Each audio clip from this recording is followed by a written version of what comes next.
Okay, all right. Inauguration of belts, titles, and rant, part 3, y'all. This is the final part, and hopefully this is the last thing that I say about the beginning of these organizations, these titles. If y'all have any other questions, either do your own research, look at other YouTubers or YTBC members' videos that they have about belts and titles. And this is actually like my 5th or 6th video on this, but for this series, this is the 3rd and final installment. Hopefully we ain't got to go through all this. We already know it's messed up. Today in boxing. But anywho, here we go. Part 3. Inauguration of belts, titles, rant. Now, in this one, we're going to try to name some of these alphabet belts that we're plagued with today. And once you hear the names, you will soon find out why they're called alphabet and ABC titles and all that other stuff. So here we go. We got the OPBF, which is the Oriental and Pacific Boxing Federation. We have the EBU, which is the European Boxing Union. We have the ABCO, Asian Boxing Council Organization. We have the ABU, the African Boxing Union. We have the CABOFE, CABOFE, the Caribbean Boxing Federation. Then we have the FECAR Box, FECARBOX, FECAR Box, Central American Boxing Federation. Then we have the CISBB.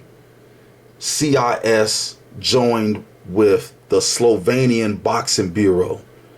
Then we have the FESU Box, FESUBOX, the South American Boxing Federation. See, in the amateurs, y'all, these dudes would just be the golden gloves of their town or their country. You know, they would be the tried and true amateur champion, so-called amateur champion of their country or their land or their region.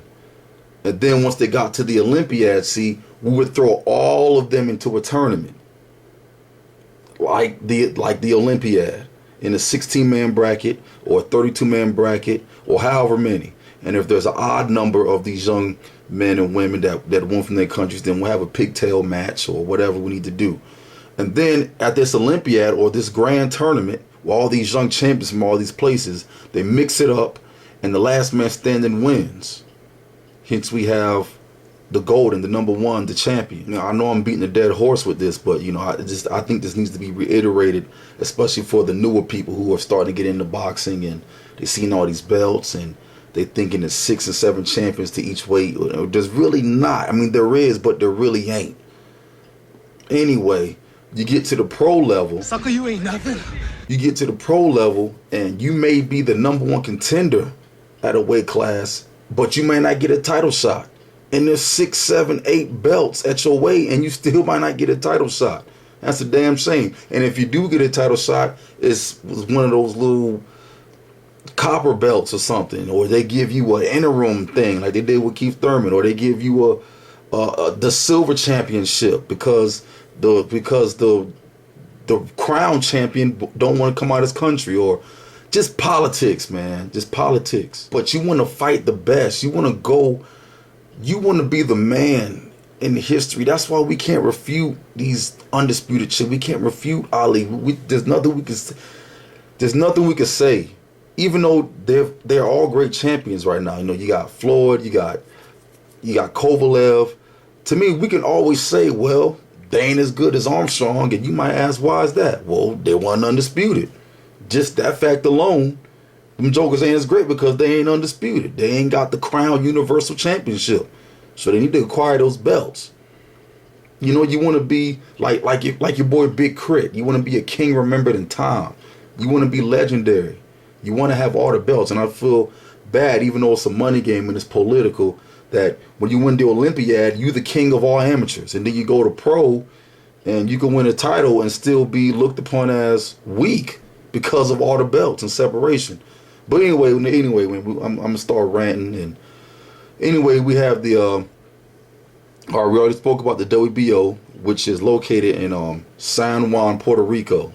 Now, the WBO has a lot of affiliated organizations up under it. or that are joined with it, such as the NABO, North American Boxing Organization. There's also a WBO Latino, and there's also a WBO Asia Pacific. See what I'm saying? So when the WBO created itself in 1963 after joining with the IBU and the EBU and a few other organizations, they got their gang, they got their territory snatching up when they was like, okay, these other provinces already got their own chambers. Why don't we just spread out to over there to Asia, Pacific Islands, and we'll have one of our minor belts and put them over there. That way we keep the money within the organization. That way, you know, if somebody get to hollering that they the champ and they don't have no organization over them, then they gonna throw a wrench in everybody else's plans. Y'all see what I'm saying? So it's a business thing. We also have the IBA, the International Boxing Association. Now get this, the IBA was founded in the 1990s by a dude named Dean Chance. And he wasn't even a boxer or a former boxer. He was a former Major League Baseball pitcher. Now to me, already the validity of this belt is in question. You know, a baseball pitcher formed or put the money together to make this title. Not a boxer or ex-boxer or a coach or a kickboxer or not even any type of martial artist, but a pitcher. So really, this is a real belt now, the IBA, but it's more of an amateur belt. That's why we did the video about how amateur and professional really is kind of, you know, is almost could be used interchangeably, only except for the loopholes with the money and the politics. But the IBA is supposed to be amateur belt. You out, sucker. Because it awards, I think, Olympic champions and amateur champions as well. As long as with pro, I don't know, man. I'm getting confused here. I didn't look too deep into it, but whatever. But like your boy Boxing Beats and Rhymes said, the belts ain't relevant if the fighters are not fighting one another. And tons of other YTBC members have said this. We all know this about these belts. They become more and more irrelevant with the politics and the dipping and the dodging and the ducking and the lying and the vacating and the adding on to so on and so forth. Okay, so in saying all this, sucker, you ain't nothing. These phony belts are just like, you know, these corporations for money, for separation, and all that other good stuff that we fall for. Like the old saying goes, you know, divide and conquer. They divide up our attention, divide up our money, and who knows, they're probably all at the end of the day holding hands, laughing on the way to the bank. But they divide all that up. The real champs, and then they divide up the real champs from the paper and fake champs. And like I just said, they're probably laughing on the way to the bank. So you must expect that in their respective countries and lands, each one of those main belts we named earlier, the WBO, WBA, WC, IBF, but the belts that we named earlier in this dialogue, such as the ABCO and the CISBB, I'm just speculating. I didn't look into it, that those belts probably also have minor belts up under them. So it's almost like a endless continuum.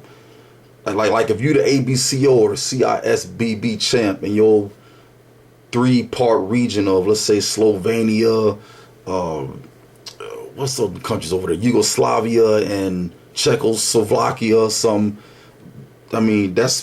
a big region. I mean, but those 3 little countries, they probably have a minor CISBB champion, or silver or copper, or a junior, or you know what I'm saying? Just like how we have that for the 4 big renowned titles, it's probably like that for the smaller ones too. I'm not saying this is true, but this is my speculation again. Sucker, look at you. But yeah, man, all these corporations are brother, sister corporations breaking off one another, then doing business with each other to have champions. And I mean, y'all see all the games being played, man. It's just politics. It's the 3-card Monty trick. And I know most of y'all see this and recognize and know the game and know that it's corrupt. But, you know, like everybody else has been saying on here, you know, there's levels to this shit. But, for example, let's say you win the Oriental Asia Pacific and you win the OPBF belt. All right. That's level 1.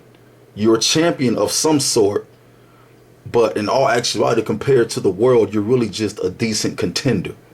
But you are not the world champion. You're just like a minor, you're a contender, really, but you're the champion of that area, that province. Like Mario Povich, you know what I'm saying? You are not the true champion, but you are a champion. Yeah, you beat everybody in your town, your village, or your country even, and you the man or the woman over there, but you're not the champ like how Henry Armstrong was the champion, or like how Joe Louis or Sugar Ray Robinson or Kid Gavilan was the champion. See, I myself being a combative artist, or older combative artist, retired combative artist, I should say, I won a few little dinky titles, but I never let it get to my head because, how can I word this? It was never the world. It was never the tried and true title. You know, you get a little national title here, you get a little paper title here, you get a little state title there, you get some little alphabet title. Really, y'all, these things are all over. And as a matter of fact, we probably couldn't even find all the alphabet belts that are really out there online. There's probably so many belts, so many other belts and titles and championships out there that we couldn't even name them all. Back to the example we had. So you win the OPBF title and you're a champion, but you're not the champ. So you're on level 1. Okay, so let's say you go to Puerto Rico and you win like a NABF title. And now you're on level 3. But the real undisputed, or the real top of the line, the real universal champ is on level 9. Y'all understand that?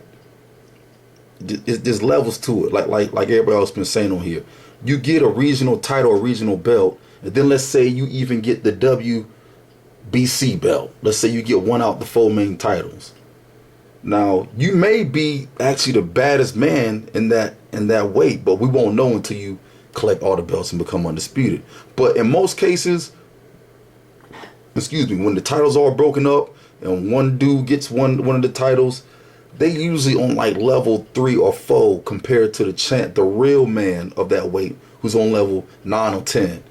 And if we can't find it out by them not fighting, then the only way we have to gauge to see who the real man is to see how their results look against the same opponents, or to see who's ducking who. It's a whole bunch of shit. And I know we said this 1,000 times, so I'm going to say it 1,001 times. That belt doesn't make you the champion unless it's the world universally recognized, undisputed championship. And personally, I think we should go back old school. None of these dudes should be allowed to call themselves the quote-unquote champion until they beat the champion. All right? As a matter of fact, it should be the champion, and then everybody else are just contenders. All right? That means there's one champion in every way, and everyone else is just contender. That means we take, for example, y'all, that means we take all the belts away from everybody in the middleweight division, and we either, one, have a tournament to crown a true champion, or let's say because of the hype and because of the wins, and let's say we just give Triple G the crown undisputed championship. All right? Now, everybody else in the weight at middleweight 160 is just a contender from their state or their town or their country or whatever, like it used to be, like it is in the Olympiad. Okay? Then, whoever beats GGG, whoever beats that man in a match, in a bout, now is the new single ultimate champ, undisputed champ at middleweight. And then they'll wear the crown. And then that, clears up all the confusion. And everybody can still get paid. We all know it's about money at the end of the day, but everybody can still get paid. One large organization, if everything's clear, we have one champ, everybody will still get their money. I don't see what the big problem is. To explain it right now, like I should, I'd have to think about it. But everybody can still get paid, man. It's enough money out there for everybody. We don't need all these alphabets. But anywho, sucker, look at you. We'll do one more weight class just in case we didn't quite understand as well. And hell, this will help me understand better too. Shoot. Okay, so let's say a welterweight. Everybody is stripped of their belts. Melt them all down, mend them together, throw some gold in there, throw some diamond in there, throw some D's on that shit, and we have one belt. That means Kell Brook, Floyd Mayweather, shoot, man, this is bad. I gotta forget. See, Kell Brook, Floyd Mayweather, Pac-Man, Keith Thurman. Anyway, we just take everybody's belts at welterweight. All right? And since none of them have fought each other, like Blood and Beach usually say, you know what I'm saying? They have extensive knowledge with the boxing thing. We should have a tournament. All right? Since none of them have fought one another. And then the winner gets that one and only belt. Then all the other dudes that are real good at welterweight must fight for their chance to take on the world undisputed recognized champ. Simple, right? Real simple. All right, we're just going to do one more just for fun, all right? To drive the point home. We got heavyweight. Everyone, well, I can't even say everyone. Wilder and Klitschko were stripped of all the main titles, all right? And everybody else from all over the world that has some type of heavyweight title, they're all stripped, all right? From Asia, islands, everywhere, Africa. We have a big tournament. And then when the smoke clears and the last man is standing, that is the Universal World Champion. Then everyone else scraps it out to finally get a shot at the World Champion. You see what I'm saying? So the champ comes out victorious after the tournament, and then to be able to get a shot at the champ, you got to get that #1 spot, #1 contender to be able to get the shot at the champ. But you got to come up through the ranks to do that. It's just fair. It makes things simple. And I'm not saying to say that nobody should have a belt but the champ. No, I am saying that. Nobody should have a belt but the champ. But you can have the acclamation. Y'all see what I'm saying? Like they did in the old school. I don't mind calling you the champ from Puerto Rico, or the champ from Kenya, or the champ from Japan. I don't mind calling you that, but you shouldn't have no belt though. I mean, yeah, we could put some lays on you and throw some flowers in your hair, whatever. Ice you up with some rings, some gold chains. Man, you the champ of, you know what I'm saying, Congo, bro. You the champ of Japan. But only one person should have the belt, and that's the undisputed world universal champion. That's what I meant to say. Hey, you out, sucker. And in doing this will clear up all the mess and put an end to all the promoter, manager, corporation, boxer, fighter games. It'll force the best to fight the best, and we will have a unified system where the sports and fans alike know what's up. No need for gossip, no need for BS, no need for lying, cheating, none of those things. We know the deal because there's only one deal. And like Rollo and 10 players in them said, real men do real shit. And that's the only way. And it's been the only way because that's how all the greats and legends are forever. That's how they are remembered for time immemorial. All right? You remember it because you do it the one and only way, because you do it the best way, because you taking any shortcuts, you're not using any loopholes. Y'all understand what we're saying here. Y'all stay in shape, man. Y'all stay sharp. Y'all stay grand. And just, stay diligent on your path to being a champion. We love boxing.